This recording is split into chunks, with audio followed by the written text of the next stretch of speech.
Kinumusta ni Pangulong Ferdinand Romualdez Marcos Jr.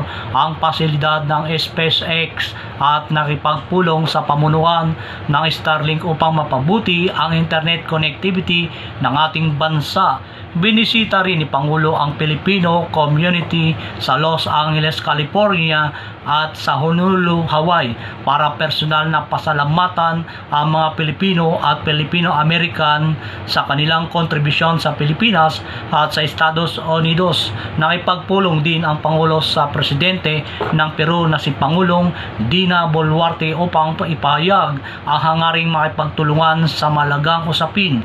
Kasabay nito, sinuportahan din ng Pangulo ang mga lokal na SMAS sa isang meeting kasama ang TikTok sa konklusyon ng APEC Leaders Meeting. Nananawagan naman ang Pangulo sa APEC Nation para sa pagpaigting sa kolaborasyon at digital trade. Tumanggap naman ang arrival honors mula sa United States Pacific Man si Pangulong Ferdinand Romualdez Marcos at nag-alay ito ng bulaklak sa USS Arizona Memorial. At pagbalik naman ng bansa, ibinahagi naman niya sa kanyang arrival statement ang naging resulta sa kanyang APEC participation at working visit sa Amerika.